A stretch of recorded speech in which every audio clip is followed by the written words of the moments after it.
Welcome traveler, I'm Free2Play and I'm your guide for successful free-to-play adventure on Terra. Today I'll explain to you how to beat the champions board on the highest difficult level easily with general pull teams. At first we will start with the champion of wealth board, and every time we have the option to toughen up we should do that because the difficulty level won't matter that much. The first boss has these weaknesses, I don't know the others, and uses AoE dark attack, but it's very weak so you don't have to worry about that too much. If you want to control the difficulty level, you can also reduce again to get to 5 again. Hopefully you land on lots of metal tiles, and let's toughen it up again. This is really bad, this halves the medals we get. So we just reset the game, and as soon we enter the game again, we will be asked if we want to progress in the game board again. Let's click it and we will return to the point where we have thrown the dice. But it is funny that I roll the 3 again, and afterwards also a 3, so maybe it is not as RNG as you think here. So I just throw 2 dice when I have the option to do this, so you should save that to skip that tile and get to another one. The second boss here has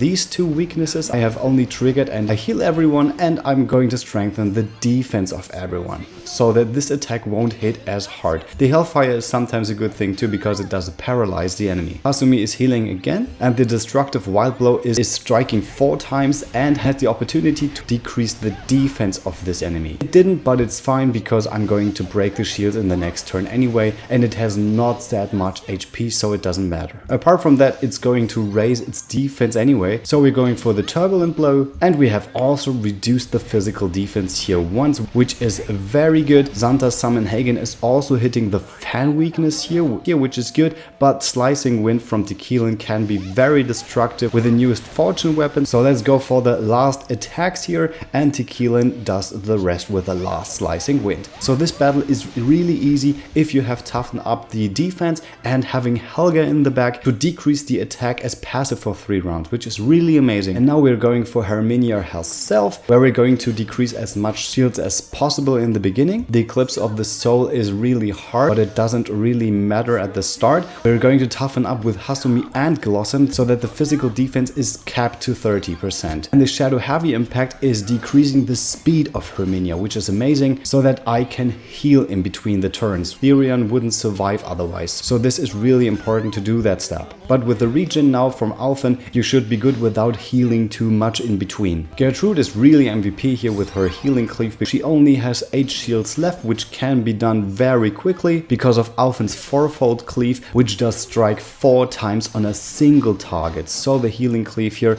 does break Herminia. And this is all we need, because in this turn the destructive white blow is going for the physical defense down. You could also use the one skill which is decreasing the physical defense of both enemies at the same time, guaranteed, but I didn't do it, it doesn't matter. And with Helga in the front, who has full HP, she has provoked the enemy, but for this team composition it doesn't matter because I go to the front anyway and get as much shields down here as possible. If I had boosted all the way, maybe this enemy would have been gone right now, but it's good for you to know that the minion has not as much HP, so you can go full boosted all the way and don't have to waste any turns, or better said, any more time here, because you want to do this run maybe a bit more often. So let's see the result of this game board here. So 35,000 is really much, you can do lots of stuff with it.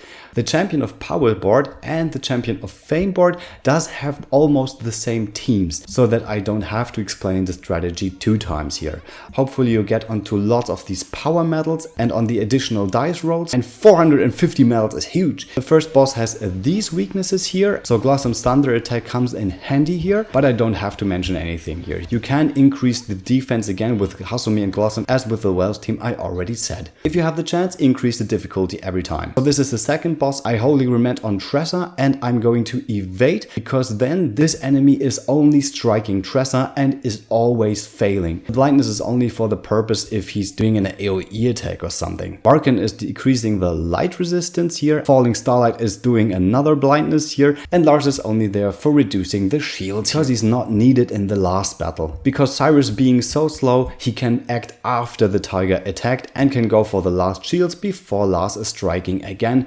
breaking the last shield, and Varkin is going to end this. I don't know how hard this tiger hits. If you don't have Cardona, you can also use Chloe here. I'd suggest that you go to the second flag and not the right way here. And finally, let's confront Titus again, and we're using almost the same strategy here, but we're healing up. The oppression doesn't matter because we don't need as much sidesteps anyway. Glossom comes in handy here too, with his 4 fan attacks as always, but Hasumi has 3 attacks on her own, and Tressa is just standing there evading all the way, and Glossom is still decreasing the physical defense all by himself, and Varkin is doing the same as in the last battle, decreasing the light resistance down, and Cyrus can come to the front, which is really amazing, to get a few shields away. Tressa's prior attack can come now, and Hasumi is striking before him, and he has only 3 shields left, so this is it. And one destructive white blow at max BP is all Titus needs. And I was at difficult level 7, so it is really amazing how much of those medals you can get here. And for the last board, I already said I'm using almost the same team. The only exception here is that I don't use Varkin, I go for Tequilan again in this composition. We're going to increase the difficulty as much as possible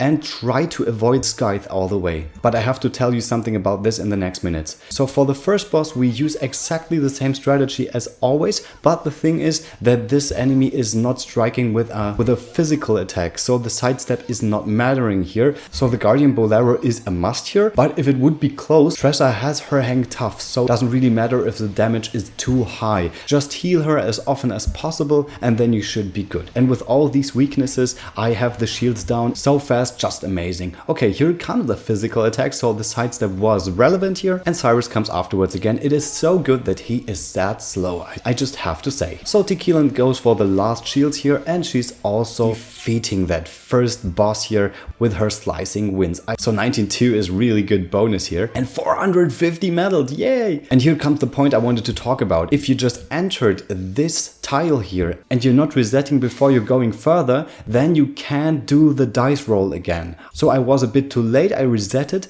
You have to enter this tile, and I was lucky because it only hit Glossom, because I don't need him in the final fight here, and because I don't have any Wi-Fi here on my team, this could have been problematic for the final fight. But let's get into the second before. I use the exact same strategy, Holy Remand on Tressa, the sidestep again, and Lars is going for a few shield shavings here, and he's only using physical attacks again, so Tressa is evading everything, and having Cyrus with so much elemental attacks is a very good thing here, because you don't have to switch his skills all the time. If you go to power or you go to fame, you can always strike weaknesses of every opponent here. So Lars is going for the White Blazing Blade and decreasing its HP so much that even with the tide not hitting the weaknesses, just annihilated this enemy. Okay, let's go for August now. Because the first attack is not an attacking move, I don't have to use the same strategy again. I go for the trifold, and I'm going to shave as much shields here as possible in the first turn, and the Guardian Bolero is increasing the elemental defense here, which is way more important for the battle against August. Has only 9 shields left, and I just see here, if I did a 4 times attack with Tressa, I would have broken August in the second turn without him being able to attack again. So this is just very good to know for you guys, but you can see here he's only increasing his resistances anyway, so it doesn't really matter, and 42,000 is really huge here. Okay, let's take a look at all the team compositions here, and as I said before, power and fame does not differ so much from each other, but let's start with power first. Almost everyone has the most recent equipment from hell, so that they can withstand physical attacks better. Blossom has the Fan of Fortune with the newest Glossom Soul, which has been added with the newest update, but this weapon is still not the optimal one, because I only used fame medals before on him for the souls I gave him, but you can use the power and the wealth ones too, and some of them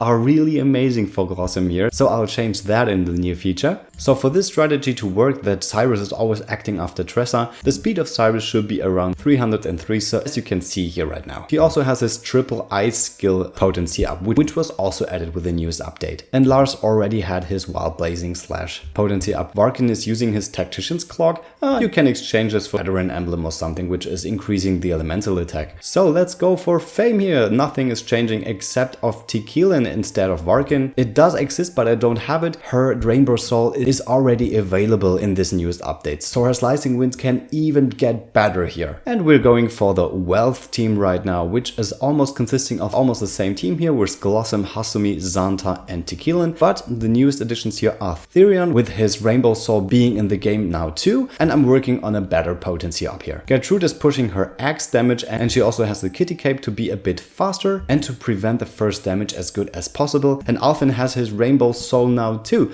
but I don't have that, so just pushing his damage to the furthest is just a good idea here. Helga's just only there for her passive, decreasing the attack of the enemies by 3 rounds. So I wish you a happy medal farming now, and if you have any other questions about this topic, please write them in the comments or write in my Discord group. And if you'd like this channel to class up, I really appreciate a subscription and thumbs up. See you next time. You're free to play.